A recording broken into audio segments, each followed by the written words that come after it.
Assalamualaikum. Sebelum kita mulai, mohon keikhlasannya untuk like dan subscribe. Semoga sahabat semua selalu diberi kesehatan, serta kelancaran dalam setiap urusan. Jangan lupa juga untuk absen di kolom komentar. Tuliskan dari kota mana sahabat mendengarkan. Sekarang, mari kita mulai ceritanya. Aku pulang lebih cepat siang itu, bukan karena pekerjaanku selesai, melainkan karena dadaku terasa tidak enak sejak pagi. Rasanya seperti ada sesuatu yang menggesek dari dalam, halus tapi terus-menerus, membuatku sulit fokus. Aku sudah berulang kali mencoba menepisnya dengan logika. Ibu baik-baik saja. Ibu tinggal di rumah kontrakan yang sederhana, tapi cukup. Aku rutin mengirim uang. Ibu selalu bilang, "Jangan khawatir, Nak. Ibu kuat." Namun firasat tidak pernah mau diajak berdebat. Aku memutar setir menuju pasar tradisional yang paling dekat dari rumah ibu. Entah kenapa, kakiku memilih arah itu. Aku hanya ingin memastikan ibu sudah makan, atau setidaknya melihatnya tersenyum. Sesederhana itu. Pasar siang hari ramai, panas, dan berisik. Pedagang memanggil pembeli, motor-motor menyelip, suara plastik kresek bersahut-sahutan. Aroma ikan, bumbu, dan tanah basah bercampur jadi satu. Aku memarkir mobil agak jauh, lalu berjalan di selalos sayur yang sempit. Aku tidak langsung menemukan ibu. Aku menyusuri satu lorong, lalu lorong lain. Aku bahkan sempat merasa konyol, seperti orang yang mencari hantu di tengah keramaian. Sampai akhirnya, di bagian belakang pasar, di dekat tumpukan kardus dan tempat sampah yang besar, aku melihat sosok itu. Ibu. Aku tidak akan pernah lupa pemandangan itu. Ibu berdiri membungkuk, memakai kerudung kusam dan jaket tipis. Tangannya yang biasanya rapi kini masuk ke dalam tumpukan sayuran sisa. Ia memungut daun sawi yang layu, batang kangkung yang patah, dan tomat yang memar, lalu memasukkannya ke kantong plastik hitam. Gerakannya cepat, seperti orang yang takut ketahuan. Dunia seolah menyempit. Suara pasar seperti menjauh. Yang terdengar hanya darah yang berdetak di telingaku. Ibu, bibirku bergerak, tapi suaraku tidak keluar. Dadaku sesak. Ada rasa malu yang menyelinap. Bukan malu pada ibu, melainkan malu pada diriku sendiri. Aku ini anaknya. Aku punya suami yang mapan. Aku bekerja. Aku punya rumah yang layak. Lalu kenapa ibu harus memungut sisa sayur? Aku melangkah mendekat. Tapi kakiku terasa berat. Aku ingin menegur, ingin memeluk, ingin bertanya 1000 hal. Namun sebelum aku sempat menyentuh bahunya, ibu menoleh. Matanya membesar, wajahnya pucat. Dalam sepersekian detik, ekspresi itu bukan sekadar kaget. Itu panik. "Naya?" Suaranya serak. Aku mengangguk pelan. "Ibu ngapain di sini?" Ibu menutup kantong plastiknya buru-buru, seperti menyembunyikan barang curian. Tidak apa-apa. Ibu cuma lewat. Lewat? Suaraku naik tanpa sengaja. Ibu tadi memungut sayur. Ibu menggeleng cepat, mata berkaca-kaca. "Jangan keras-keras, Nak." Ia menatap sekeliling, takut ada yang mendengar. "Kamu salah lihat." Aku ingin mengatakan, aku tidak buta. Tapi kalimat itu tertahan ketika melihat bibir ibu bergetar. Ibu seperti orang yang terpojok. Lalu, tanpa memberi kesempatan aku bertanya lagi, ibu berbalik. "Ibu pulang dulu," katanya tergesa. "Ibu, tunggu." Aku meraih tangannya, tapi ibu melepaskan diri. Kantong plastik hitam itu jatuh sebentar. Lalu ibu mengangkatnya lagi. Ia berjalan cepat di antara keramaian, menunduk, menghindari tatapanku. Aku mengejar, memanggil, tapi orang-orang berlalu lalang, menutup jalan. Di ujung lorong, ibu menyeberang ke pintu samping pasar. Aku berlari, namun terlambat. Ibu sudah hilang di antara motor dan angkot yang berhenti sembarangan. Aku berdiri terengah, menahan air mata. Tanganku gemetar. Kepalaku penuh kata-kata yang tidak sempat keluar. Aku pulang ke rumah dengan perasaan seperti baru saja dipukul. Suamiku, Arman, sedang duduk di ruang tamu, mengetik di laptop. Ia menoleh, tersenyum biasa. Kok cepat? Tanyanya. Aku menatapnya, lalu memalingkan wajah. Aku ke pasar. Arman mengangkat alis. Ke pasar? Kenapa? Aku menelan ludah. Aku lihat ibu. Arman tertawa kecil. Ya bagus. Kamu kangen, ya? Aku duduk, menekan jari-jari tanganku sendiri. Arman, aku lihat ibu memungut sisa sayuran. Tawa Arman berhenti. Ia memandangku, lalu wajahnya berubah menjadi prihatin yang terlalu cepat, terlalu pas, seperti orang yang sudah menyiapkan ekspresi. Mungkin ibu cuma cari sayur murah, katanya. Bukan murah, jawabku pelan. Sisa. Dari belakang. Yang dibuang. Arman menghela napas, lalu mendekat. Naya, jangan berpikir macam-macam. Orang tua kadang punya kebiasaan yang kita tidak mengerti. Jangan sampai ibu merasa dipermalukan. Kalimat itu membuatku terpaku. Aku yang dipermalukan? Atau ibu yang dipaksa hidup seperti itu? Aku cuma mau tahu kenapa. Bisikku. Arman merangkul bahuku. Kamu tenang dulu. Besok kita ke rumah ibu. Bawa uang lebih. Selesai. Aku mengangguk, tapi ada sesuatu di dalam dadaku yang menolak kata, selesai. Karena jika ini hanya soal uang, kenapa ibu lari? Kenapa ibu terlihat ketakutan? Kenapa ibu bilang aku salah lihat? Padahal aku melihatnya dengan mata sendiri. Malamnya aku tidak bisa tidur. Aku memutar ulang adegan itu berulang-ulang. Cara ibu menunduk. Cara tangannya bergerak cepat. Cara matanya panik saat melihatku. Seperti orang yang sedang menyembunyikan sesuatu yang jauh lebih besar daripada sekantong sayur. Besok paginya, aku pergi ke rumah ibu tanpa menunggu Arman. Aku tidak sanggup menunda. Aku mengetuk pintu kontrakan ibu berkali-kali. Ibu membukakan pintu dengan wajah lelah, seperti tidak tidur. Naya. Ibu tampak kaget. Kamu kenapa datang pagi-pagi? Aku langsung memeluknya. Tubuh ibu lebih kurus dari terakhir kali aku datang. Bahunya terasa kecil di pelukanku. Dadaku makin sesak. Ibu, maaf, kataku pelan. Aku nggak tahu ibu sampai begini. Ibu kaku sebentar, lalu menepuk punggungku pelan. Ibu tidak apa-apa. Aku mundur, menatap wajahnya. Ibu, jujur. Kenapa ibu memungut sayur? Uang yang aku kirim kurang. Ibu menggeleng cepat. Cukup. Nak, kamu sudah baik. Terus kenapa? Aku mendesak. Ibu menarik napas panjang. Matanya beralih ke jendela, seolah takut ada yang mengintip. Ibu cuma hemat.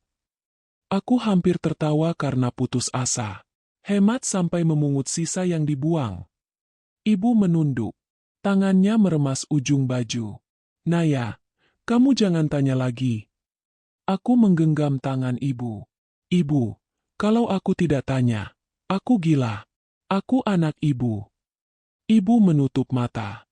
Air mata jatuh satu-satu. Ibu cuma tidak mau kamu tahu, bisiknya. Tidak mau aku tahu apa. Suaraku bergetar.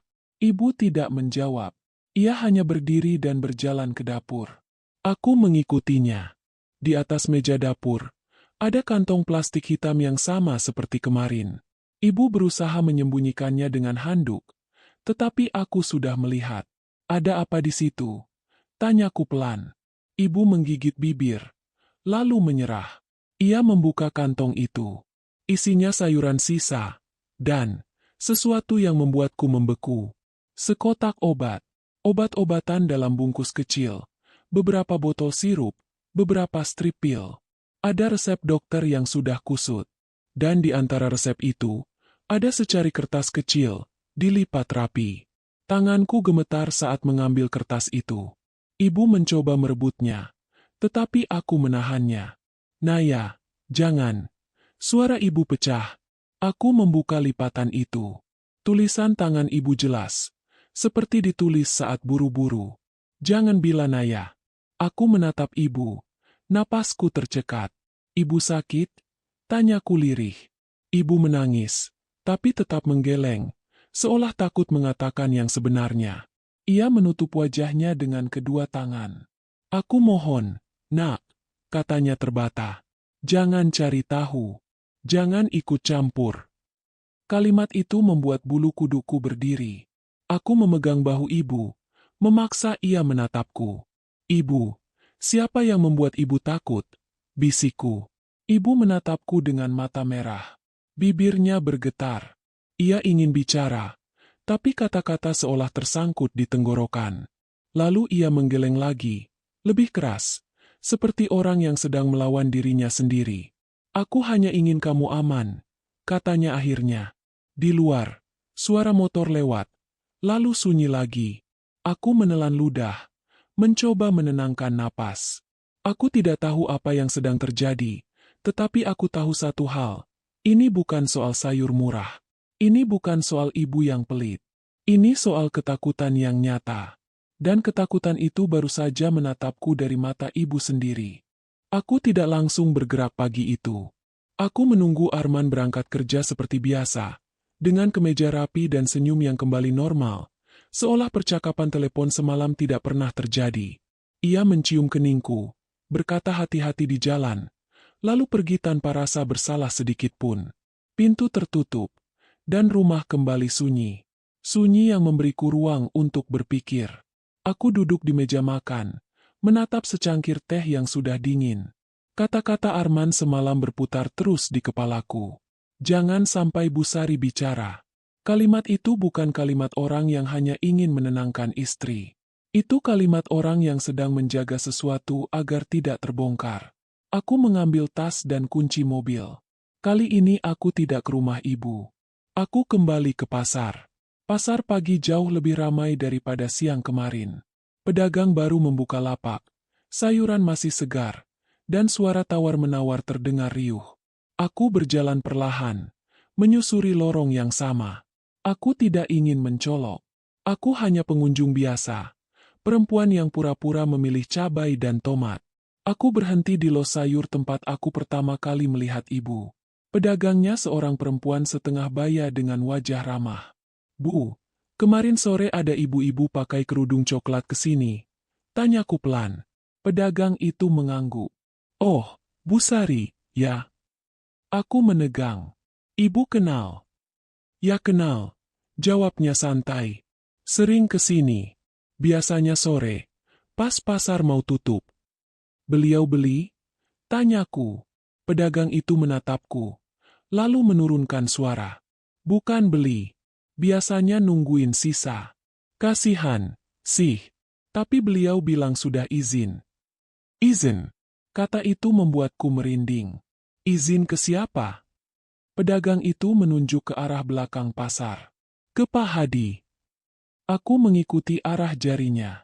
Di sana ada kantor kecil semi permanen. Dengan papan nama kusam bertuliskan Ketua Paguyuban Pasar. Aku menelan ludah. Pak Hadi itu siapa?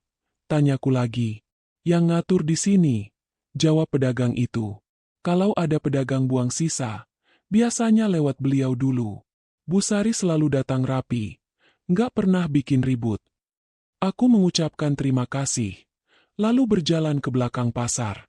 Setiap langkah terasa berat, seolah aku sedang mendekati sesuatu yang seharusnya tidak kulihat. Pak Hadi sedang duduk di kursi plastik, minum kopi. Usianya sekitar 50-an, badannya besar, dan tatapannya tajam tapi penuh senyum. Aku memberanikan diri mendekat. Pak, permisi, kataku. Saya mau tanya soal ibu-ibu yang biasa ambil sisa sayur. Pak Hadi menatapku dari ujung kepala sampai kaki. Senyumnya tidak hilang. Kenapa? Ada masalah. Itu ibu saya, kataku jujur. Alis Pak Hadi naik sedikit. Oh, saya cuma ingin tahu kenapa ibu saya harus begitu. Lanjutku. Apakah ada aturan tertentu? Pak Hadi menyeruput kopi. Aturan? Tidak ada aturan. Semua suka sama suka. Suka sama siapa? Tanyaku, berusaha terdengar santai. Pak Hadi tersenyum lebih lebar. Bu Sari itu orang baik. Nggak banyak nanya. Datang. Ambil yang sisa, pulang. Nggak pernah minta lebih. Aku menahan emosi. Tapi kenapa harus ibu saya? Kenapa bukan orang lain? Pak Hadi meletakkan cangkirnya. Kadang orang melakukan sesuatu bukan karena mau, tapi karena harus. Kalimat itu seperti pukulan pelan. Harus karena apa, Pak? Pak Hadi menatapku lama. Terlalu lama. Lalu ia tertawa kecil. Mbak terlalu ingin tahu. Hati-hati. Rasa ingin tahu bisa bikin orang susah. Aku tersenyum tipis. Meski tengkuku dingin. Saya cuma anak yang khawatir. Pak Hadi berdiri. Sampaikan ke ibu Mbak. Dia sudah melakukan dengan baik. Jangan ubah apapun. Aku meninggalkan pasar dengan langkah cepat. Tanganku berkeringat. Dari percakapan singkat itu saja, aku tahu satu hal. Ibu bukan memulung karena miskin. Ibu sedang menjalankan sesuatu. Di mobil, aku membuka aplikasi bank di ponselku. Aku tidak tahu kenapa, tapi instingku menyuruhku mengecek. Aku menelusuri mutasi rekening beberapa bulan terakhir. Sesuatu yang jarang kulakukan karena aku mempercayai Arman mengurus keuangan bersama. Aku berhenti di satu baris transaksi kecil, lalu transaksi lain, dan lagi. Nominalnya tidak besar, tapi rutin. Setiap 2 minggu.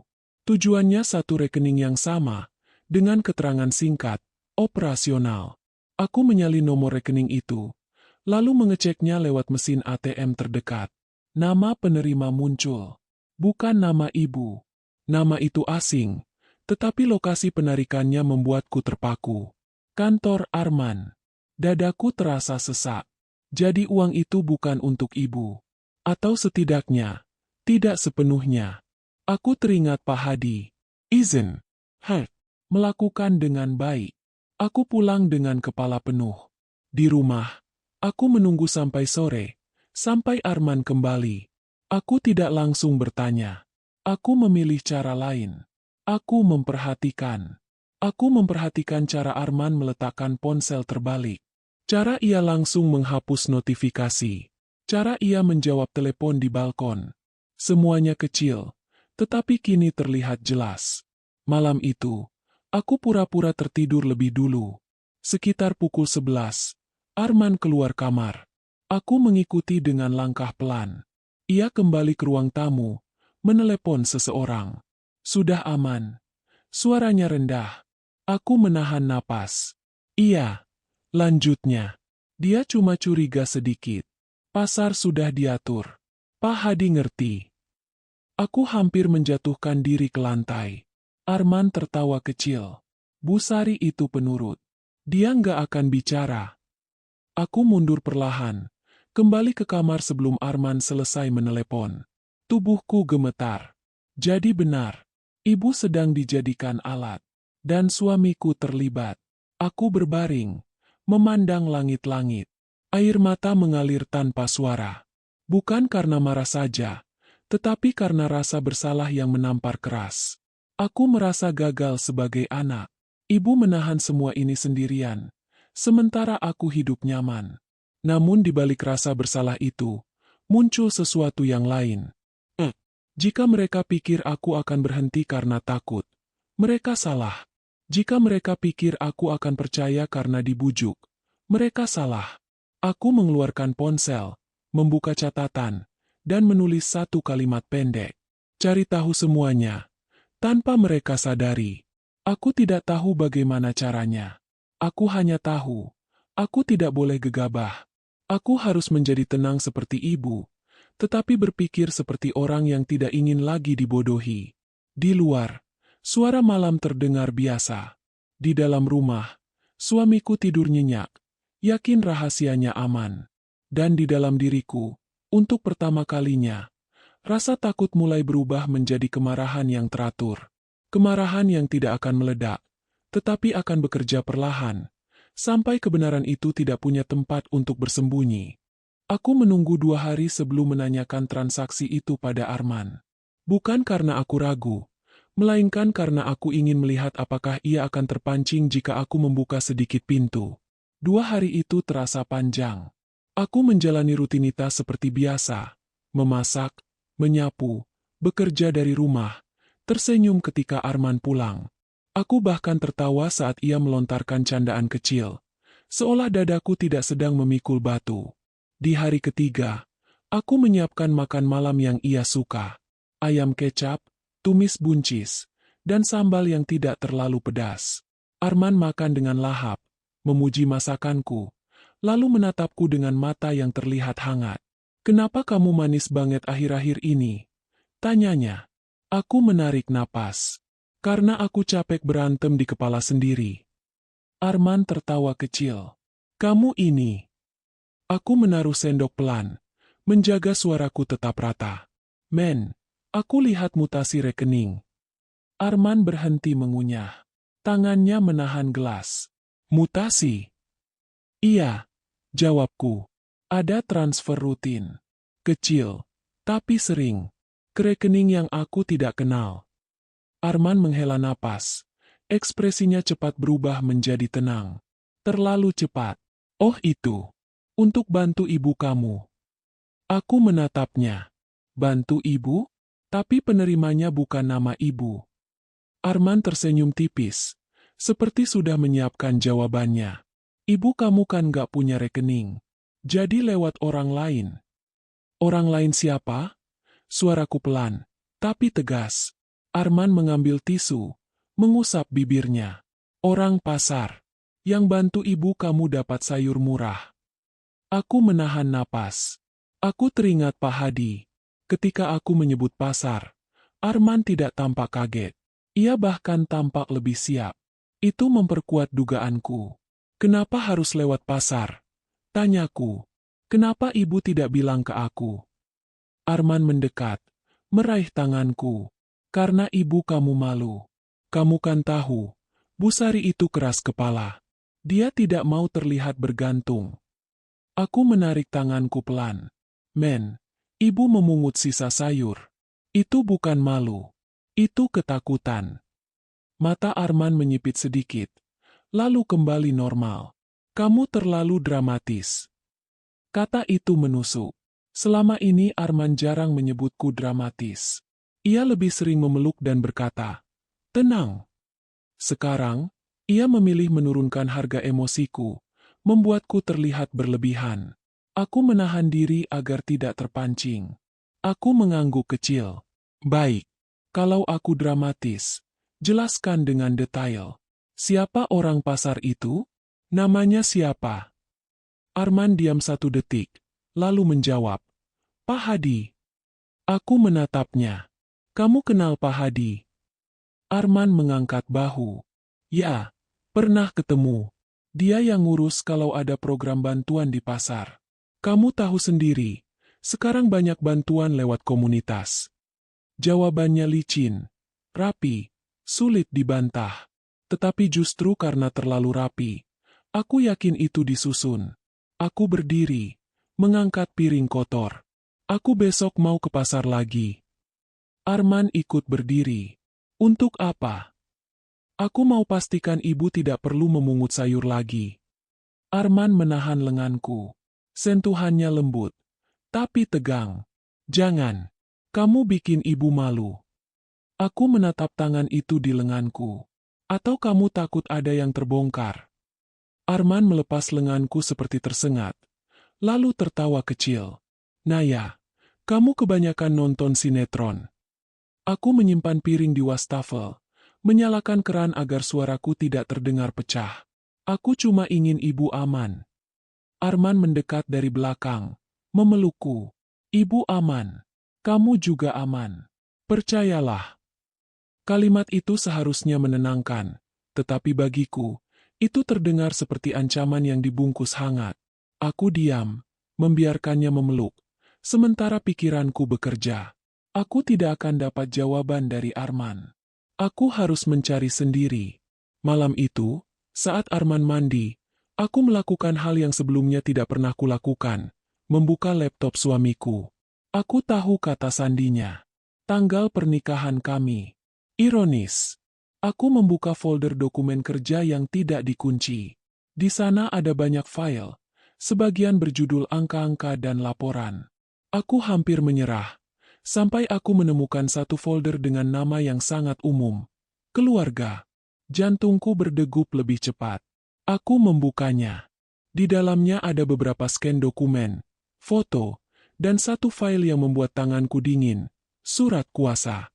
Aku membuka file itu perlahan.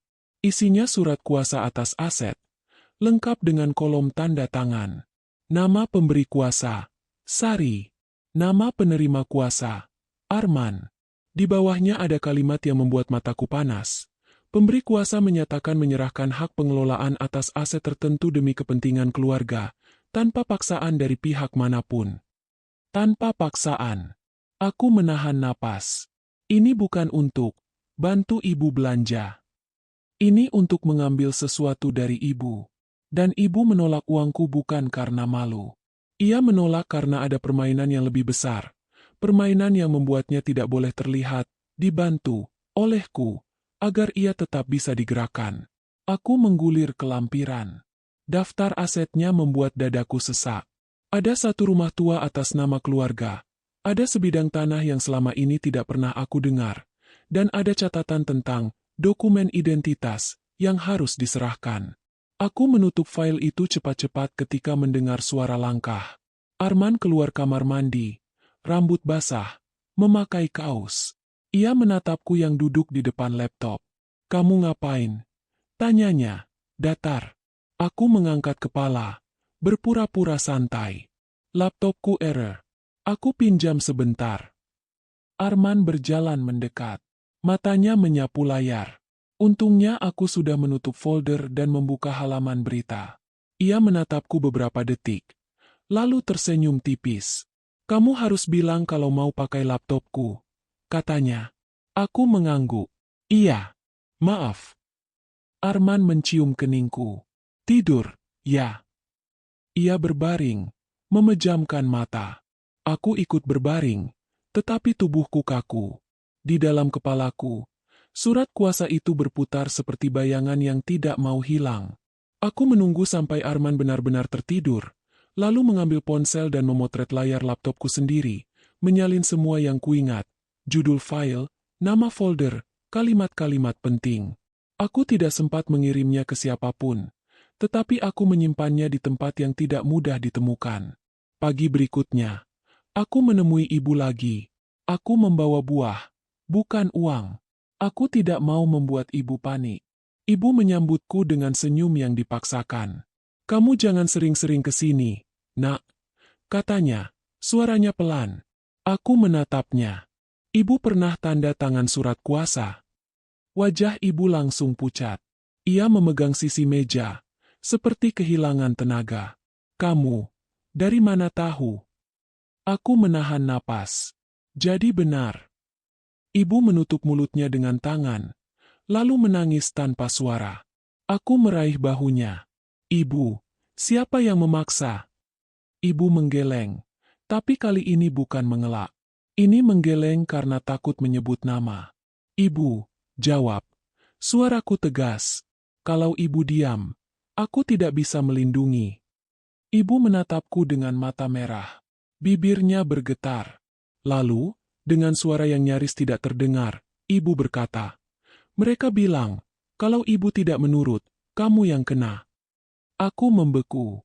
"Mereka siapa?" Ibu menggeleng lagi. Air matanya jatuh. Aku tidak bisa bilang, "Naya, aku cuma ingin kamu selamat." Kalimat itu menghancurkan sekaligus menguatkanku. Menghancurkan karena aku melihat betapa ibu menahan semua beban demi aku. Menguatkan karena aku tahu, ini bukan masalah kecil. Ini perang yang disembunyikan di balik kata, keluarga. Aku menggenggam tangan ibu erat-erat. "Bu, dengarkan aku. Aku akan selamat. Tapi ibu juga harus selamat." Ibu menangis semakin keras. "Jangan, Nak.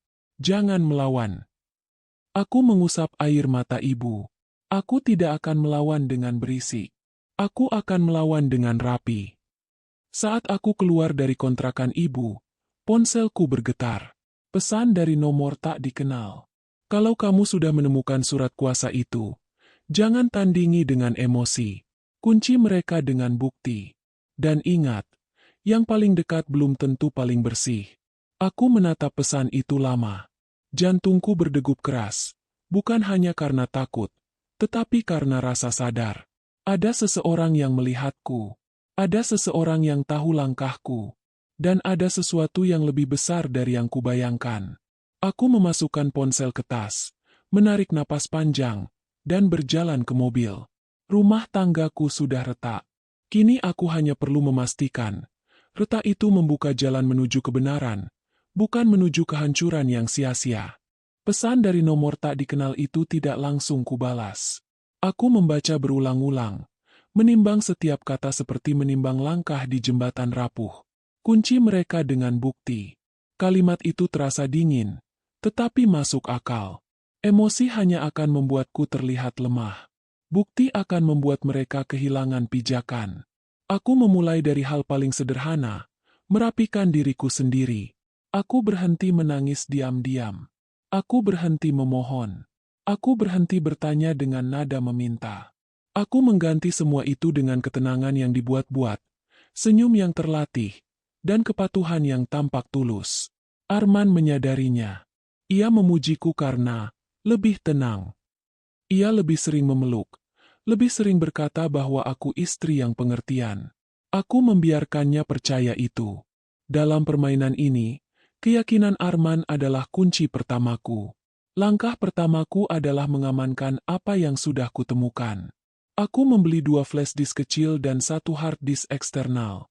Aku memindahkan foto-foto mutasi rekening, catatan tanggal, dan ringkasan transaksi yang kuingat dari laptop Arman. Aku menyimpannya dengan nama yang tidak mencurigakan, bercampur foto liburan dan dokumen lama. Aku juga membuat 1 email terjadwal yang akan terkirim otomatis jika aku tidak membatalkannya dalam waktu tertentu. Penerimanya tidak banyak, tapi tepat. Dimas, 1 kontak hukum yang pernah membantuku dulu, dan 1 alamat umum lembaga bantuan hukum. Aku tidak mengirimkannya sekarang. Aku hanya menyiapkan pintu keluar. Langkah kedua, membuat mereka lengah. Aku mulai sering menyebut ibu dengan nada iba di depan Arman, seolah aku benar-benar menyerah pada versinya. Kasihan ibu ya, men. Aku nggak mau bikin beliau malu lagi, kataku suatu malam. Arman mengangguk puas. Selfie bahkan mengirim pesan, memujiku karena akhirnya dewasa. Aku mendatangi pasar lagi. Kali ini bukan untuk bertanya, melainkan untuk memberi. Aku membeli sayur dari beberapa pedagang, membayar lebih, lalu membagikannya pada mereka yang membutuhkan. Aku menyebutnya program kecil, inisiatif pribadi. Aku memastikan Pak Hadi mendengarnya, tetapi tidak merasa terancam. Aku menempatkan diriku sebagai dermawan yang patuh, bukan penyelidik yang ingin tahu. Pak Hadi mendekat, tersenyum ramah. Baik sekali, Mbak. Aku membalas dengan senyum yang sama. Semoga bermanfaat. Saya percaya pasar ini tertib. Ia tertawa kecil. Tertib itu penting. Aku menangkap isyaratnya. Ketertiban berarti jangan mengusik. Aku mengangguk, seolah setuju. Padahal aku sedang menghitung jarak aman. Langkah ketiga, mengunci mereka lewat aturan mereka sendiri. Beberapa hari kemudian, Arman menyodorkan map coklat di meja makan. Aku mau kamu tanda tangan, katanya santai. Ini formalitas. Supaya kalau ada apa-apa, urusan keluarga lebih rapi. Aku membuka map itu perlahan. Surat kuasa yang sama, dengan bahasa yang tampak ramah. Aku membaca pelan, meminta waktu. Arman tidak keberatan. Ia yakin aku akan menuruti. Di kamar, aku memotret setiap halaman. Aku membaca ulang dengan teliti, lalu menemukan celah kecil di lampiran tambahan. Ada ruang kosong untuk catatan teknis. Di sanalah aku menambahkan 1 baris sederhana, sopan, dan terlihat administratif. Seluruh pelaksanaan kuasa tunduk pada audit internal dan verifikasi pihak ketiga bila terjadi perubahan struktur pengelolaan. 1 baris. Tidak mencolok, tidak dramatis. Namun baris itu adalah kunci. Ia memaksa pemeriksaan jika sesuatu bergerak. Dan aku yakin, sesuatu akan bergerak. Aku menandatangani. Arman terlihat lega. Ia mencium keningku. Terima kasih sudah percaya. Aku tersenyum. Aku percaya proses. Malam itu, aku menghubungi Dimas. Kami bertemu singkat di tempat yang tidak ramai. Aku tidak menceritakan semuanya. Aku hanya menyerahkan potongan yang perlu. Aku butuh audit yang rapi, kataku. Bukan ribut. Bukan cepat. Dimas mengangguk. Kamu siap kalau mereka melawan? Aku siap kalau mereka lengah, jawabku. Ia menatapku lama. Ada risiko. Ada risiko kalau aku diam, kataku tenang. Hari-hari berikutnya aku menata panggung. Aku memasang perekam kecil di ruang tamu, bukan untuk menjebak, melainkan untuk berjaga. Aku menyimpan tas kecil dengan dokumen di mobil. Aku memastikan ibu aman, dengan cara yang tidak mencolok. Aku membawakan makanan matang, bukan uang. Aku menemani, bukan memaksa. Ibu memandangku dengan cemas. Kamu kenapa berubah? Aku menggenggam tangannya. Aku belajar tenang. Ibu menunduk. Jangan sampai kamu kenapa-kenapa. Aku tersenyum tipis. Justru karena itu aku berhenti gegabah. Sore itu, Selfie datang. Ia duduk, berbasa-basi, lalu menyelipkan kalimat yang terasa seperti pancingan. Naya, kamu sudah tanda tangan, kan? Biar cepat beres. Aku mengangguk. Sudah. Matanya berbinar singkat. Lalu ia menutupinya dengan senyum. Bagus. Kamu memang paling pengertian. Aku membalas senyum itu. Dalam hati, aku mencatat. Mereka bergerak lebih cepat dari dugaanku. Malamnya, Arman menerima beberapa panggilan. Ia terlihat tegang, lalu menutup diri di ruang kerja. Aku tidak mengganggu. Aku menunggu. Kesabaran adalah senjata yang tidak terlihat. Keesokan harinya, ponselku bergetar. Pesan dari Dimas singkat. Audit bisa mulai begitu ada pemicu. Kamu sudah menanamnya. Aku mengunci ponsel, menatap cermin, dan menarik napas panjang. Balas dendamku tidak akan berbunyi seperti ledakan. Ia akan terdengar seperti langkah-langkah rapi di lorong panjang. Tak terburu-buru, tapi pasti. Sore menjelang malam, Pak Hadi mengirim pesan singkat, pertama kalinya. Programnya bagus. Pasar tenang. Aku membalas singkat. Terima kasih. Ketertiban penting. Aku tahu, ketenangan yang mereka rasakan adalah ilusi terakhir sebelum lantai bergerak. Dan aku akan membiarkan mereka berdiri di atasnya. Percaya bahwa semuanya terkendali. Di dapur, aku menyiapkan makan malam seperti biasa. Piring tersusun rapi. Suara kompor mendesis pelan. Hidup tampak normal. Namun di balik normal itu, roda sudah berputar. Aku tidak ingin mereka hancur oleh teriakanku. Aku ingin mereka hancur oleh pilihan mereka sendiri. Hari audit dimulai dengan cara yang tidak dramatis. Justru itu yang membuatnya terasa seperti bahaya yang merambat pelan. Tidak ada sirene. Tidak ada orang berteriak di depan rumah. Hanya satu telepon dari Arman saat aku sedang menjemur pakaian. Suaranya terdengar manis, tetapi ada retak halus di baliknya. Kamu di rumah? Tanyanya. Iya, jawabku. Kita ngobrol malam ini. Ya, katanya. Ada hal yang perlu kita rapikan. Aku mengangguk, meski ia tidak bisa melihat. Baik.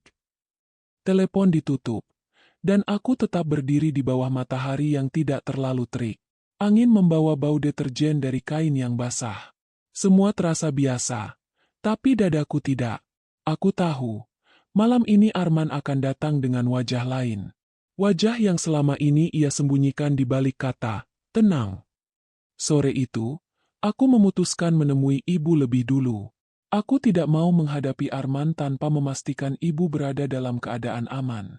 Aku membawa makanan dan beberapa buah, lalu mengetuk pintu kontrakannya.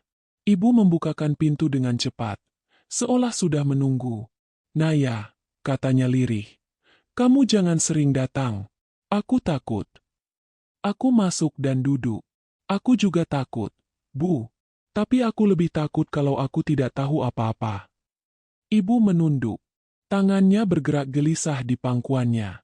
Lalu, untuk pertama kalinya, ia memandangku langsung tanpa menghindar. Kamu sudah tahu tentang surat kuasa itu, katanya pelan. Aku mengangguk. Ibu tanda tangan karena dipaksa. Ibu menutup mata. Air mata jatuh. Aku disuruh. Aku tidak punya pilihan. Siapa yang menyuruh? Tanyaku, tegas tapi lembut. Ibu menggeleng. Tetapi kali ini ia tidak mengelak. Ia seperti menahan nama itu agar tidak keluar. Aku menggenggam tangannya. Bu, aku sudah tahu Arman terlibat, kataku pelan. Aku dengar dia menelepon. Aku tahu Pak Hadi juga terlibat. Kalau ibu tetap diam, aku justru makin tidak aman. Ibu terisak, lalu menutup mulutnya seolah takut suaranya didengar tetangga. Aku tidak mau kamu kenapa-kenapa, bisiknya. Aku juga tidak mau ibu kenapa-kenapa. Jawabku, tolong, Bu. Setengah kebenaran itu membuatku tersesat. Ibu menarik napas panjang, seolah sedang menyiapkan diri untuk mengatakan hal yang selama ini menggerogotinya. Mereka punya sesuatu, katanya akhirnya. Apa? Aku menahan napas. Rahasia, kata ibu. Rahasia tentang aku. Tentang keluargamu. Aku membeku. Maksudnya? Ibu menatap lantai, lalu berkata dengan suara patah-patah. Dulu, ada kejadian. Ada orang yang tidak suka keluargaku. Ada yang mengancam. Aku pernah melakukan kesalahan besar untuk menyelamatkan seseorang. Aku menggenggam tangan ibu lebih erat. Menyelamatkan siapa? Ibu menelan ludah. Menyelamatkan kamu. Dadaku terasa seperti ditarik. Tapi waktu itu aku masih kecil. Ibu mengangguk pelan. Iya, kamu kecil. Kamu tidak ingat. Aku pikir semuanya selesai. Aku pikir aku bisa hidup tenang, membesarkanmu, dan menutup rapat-rapat semua itu. Tapi beberapa bulan lalu, mereka datang lagi. Mereka siapa? Tanyaku, hampir berbisik. Ibu menggeleng. Lagi-lagi menahan. Aku tidak bisa sebut namanya. Kalau mereka tahu aku bicara, mereka bisa. Bisa apa? Aku menelan ludah. Ibu mengangkat wajah. Matanya merah. Bisa menyakitimu. Kalimat itu membuat seluruh tubuhku dingin. Aku ingin marah. Tapi aku menahan. Aku menatap ibu. Mencoba membaca sesuatu di balik ketakutannya. Jadi ibu memungut sayur karena itu. Tanyaku. Ibu mengangguk. Malu. Itu syaratnya. Syarat apa? Suaraku bergetar. Ibu menutup wajahnya, lalu berkata lirih. Mereka bilang, aku harus terlihat miskin. Harus terlihat butuh. Biar kamu iba. Biar kamu tidak bertanya banyak.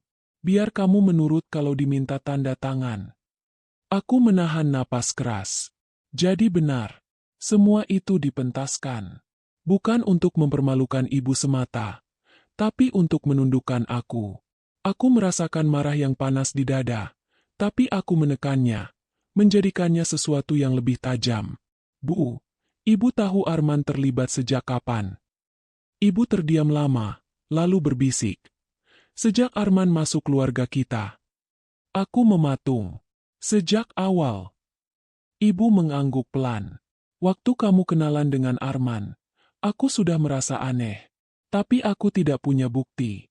Aku hanya merasa dia terlalu cepat diterima oleh orang-orang yang dulu bermasalah dengan keluarga kita. Aku menggigit bibir. Hidupku seperti disusun ulang di kepalaku.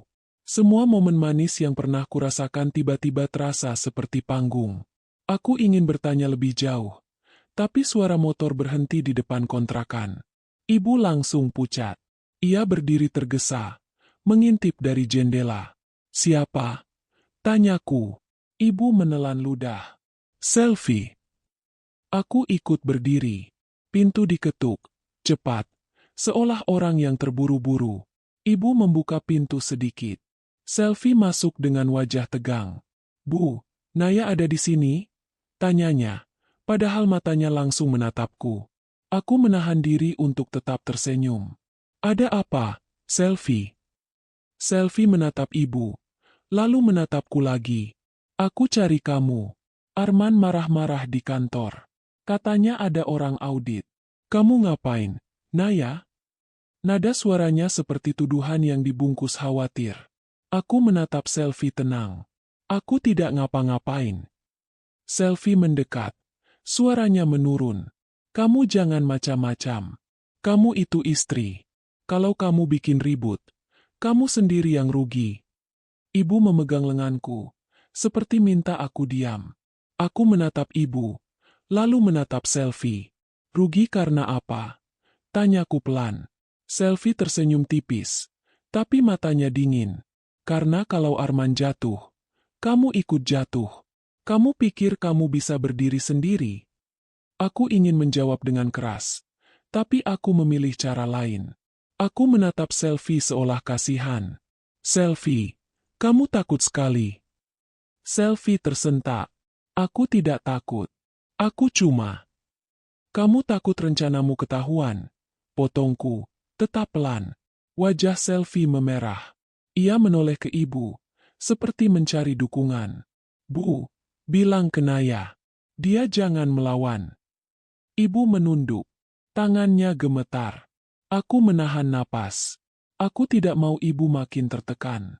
Aku mengakhiri percakapan dengan rapi. Aku pulang dulu. Ibu butuh istirahat. Aku pamit, dan Selfie mengikuti sampai depan kontrakan. Di luar, Selfie menahan lenganku. Suaranya rendah, tajam. Naya, dengar. Jangan bikin semuanya hancur. Aku menatap matanya. Tenang. Aku tidak menghancurkan. Aku membersihkan. Selfie melepas lenganku. Wajahnya berubah. Kamu akan menyesal. Aku tersenyum tipis. Kita lihat siapa yang menyesal. Aku pulang dengan kepala penuh. Tetapi langkahku lebih mantap daripada sebelumnya. Di rumah, Arman sudah menunggu. Ia duduk di sofa, tidak membuka laptop, tidak menyalakan televisi. Wajahnya tenang, tapi rahangnya keras. Kamu kemana? Tanyanya. Ke ibu, jawabku. Arman tertawa kecil. Tidak lucu. Bagus. Jadi kamu masih sempat main drama keluarga. Aku duduk berseberangan. Arman, aku tahu ada audit.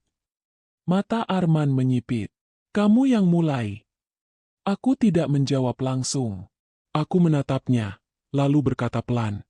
Kenapa kamu takut Bu Sari bicara? Arman diam beberapa detik.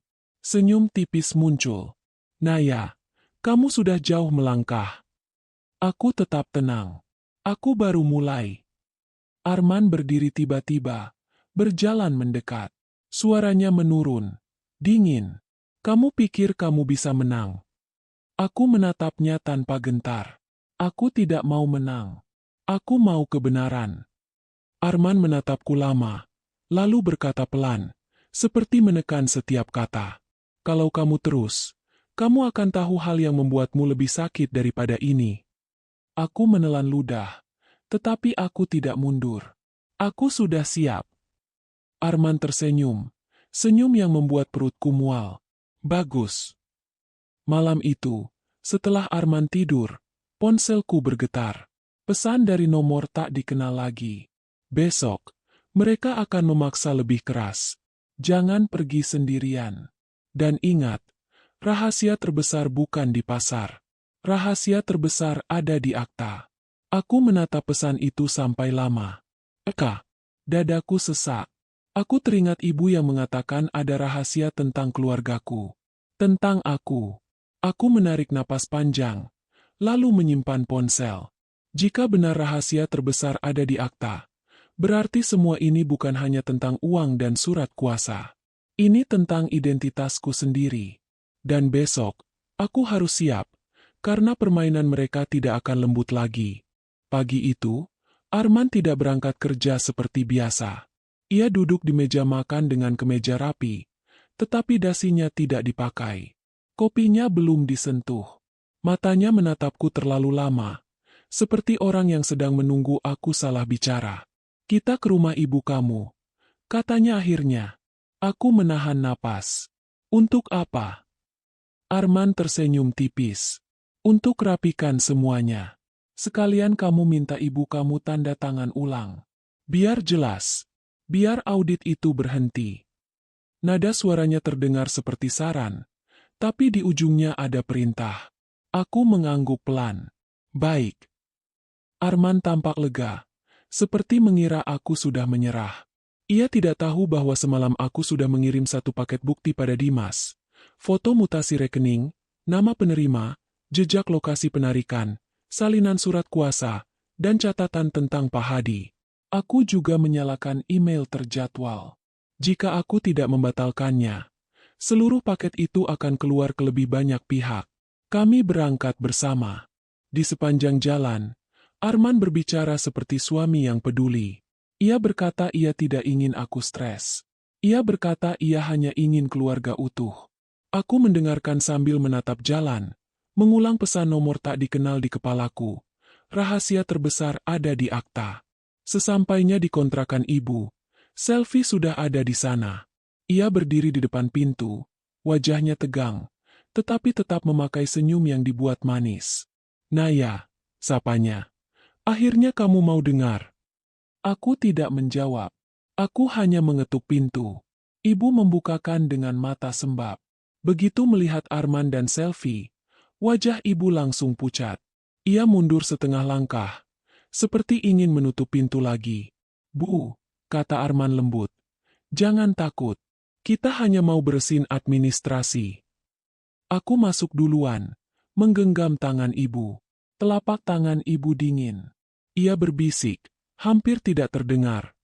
Jangan, Naya. Aku menatap ibu. Bu, kali ini kita tidak sendirian. Arman duduk, membuka map, mengeluarkan dokumen. Selvi ikut duduk, menyeberangkan kaki, seperti orang yang merasa punya kuasa. Bu Sari, kata Selvi, tanda tangan saja. Kalau tidak, Naya yang susah. Kamu kan sayang anak. Kalimat itu seperti pisau yang dipelintir pelan. Ibu menunduk. Napasnya berat. Aku merasakan tangan ibu gemetar. Arman menyodorkan pulpen. Ini cuma ulang, Bu. Biar lebih sah. Kamu tanda tangan. Semua tenang. Aku melihat ibu, lalu melihat Arman. Aku menahan diri agar tidak meledak. Aku memilih tenang. Tenang yang membuat mereka lengah.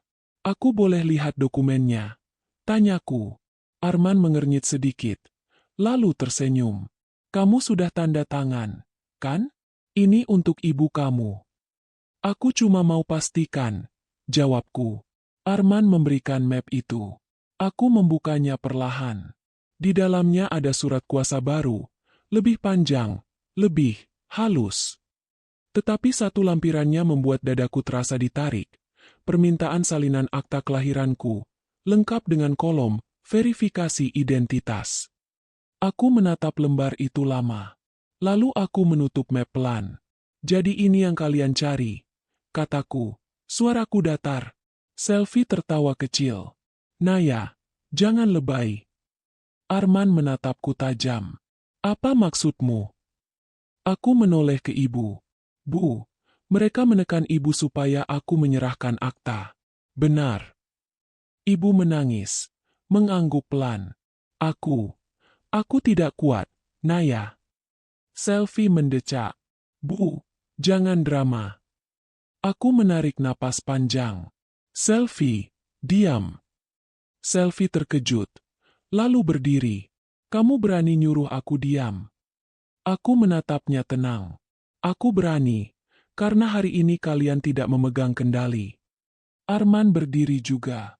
Naya, kamu jangan cari masalah. Aku mengeluarkan ponsel, menyalakan perekam yang sudah berjalan sejak kami masuk. Aku meletakkannya di meja, terang-terangan. Wajah Arman berubah. Kamu ngerekam. Aku mengangguk. Aku mencatat.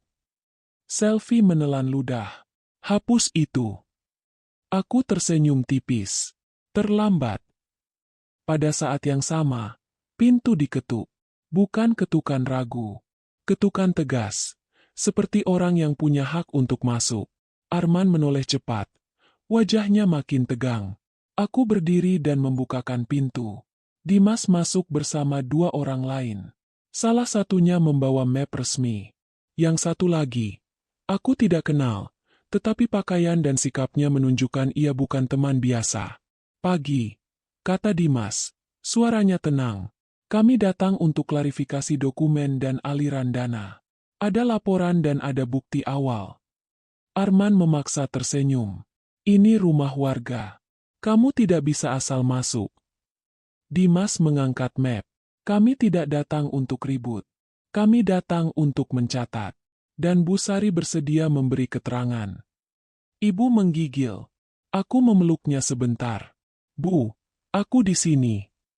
Selfie mundur satu langkah. Wajahnya memucat. Ini keterlaluan. Arman menatapku. Matanya merah. Kamu yang panggil mereka. Aku mengangguk. Aku yang panggil. Arman menahan diri, lalu berkata pelan, penuh ancaman. Kamu tahu, kalau ini terbuka, kamu juga hancur. Aku menatap Arman lama, lalu mengambil satu amplop yang selama ini ibu simpan di lemari. Aku sudah menemukannya semalam, ketika ibu akhirnya tertidur dan aku merapikan rumahnya. Amplop itu berisi dokumen lama yang ibu sembunyikan dengan ketakutan. Aku membuka amplop itu di hadapan semua orang, termasuk Arman dan Selfie. Di dalamnya ada satu surat pernyataan, dan satu lembar akta kelahiran yang membuat ruangan mendadak sunyi. Nama ibu di akta itu bukan Bu Sari. Nama ibu di akta itu, Murni. Aku menelan ludah. Tanganku gemetar. Tetapi aku memaksa suaraku tetap jelas. Bu, siapa Murni? Ibu menangis. Tubuhnya lemas. Murni, adikku. Aku menatap ibu. Terasa seperti tidak mengenal dunia. Adik ibu. Ibu mengangguk. Air matanya jatuh. Iya. Dimas menatap dokumen itu. Lalu menatapku pelan. Naya, ini berarti. Aku memotong. Suaraku pecah. Aku bukan anak kandung ibu. Ibu memelukku. Menangis keras. Kamu anakku. Kamu anak yang aku besarkan. Tapi darahmu bukan dari tubuhku. Selfie menutup mulutnya. Terkejut. Arman justru mematung.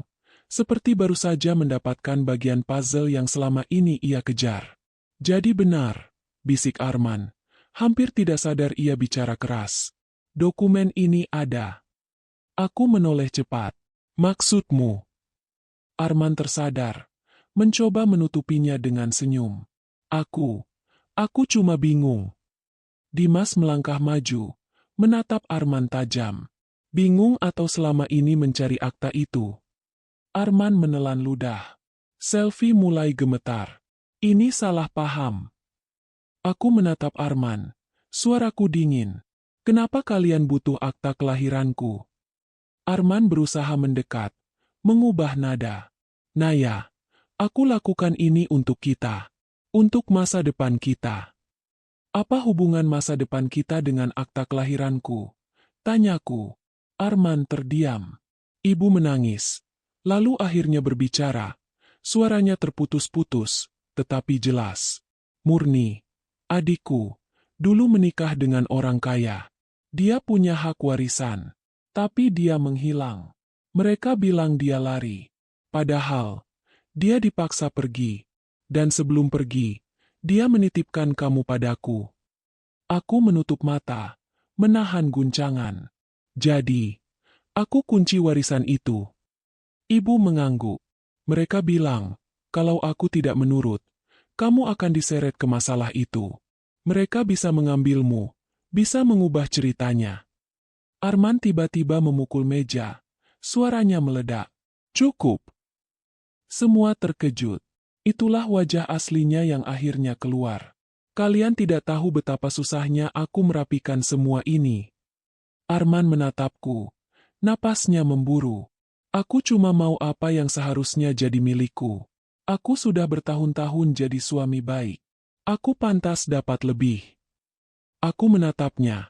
Air mataku jatuh. Tetapi suaraku tetap jelas. Kamu menikahiku untuk warisan. Arman terdiam 1 detik, lalu tertawa getir. Awalnya iya, tapi aku juga sayang kamu. Kalimat itu membuatku ingin muntah. Selvi menangis. Panik. Men, berhenti. Dimas mengangkat tangan. Tenang.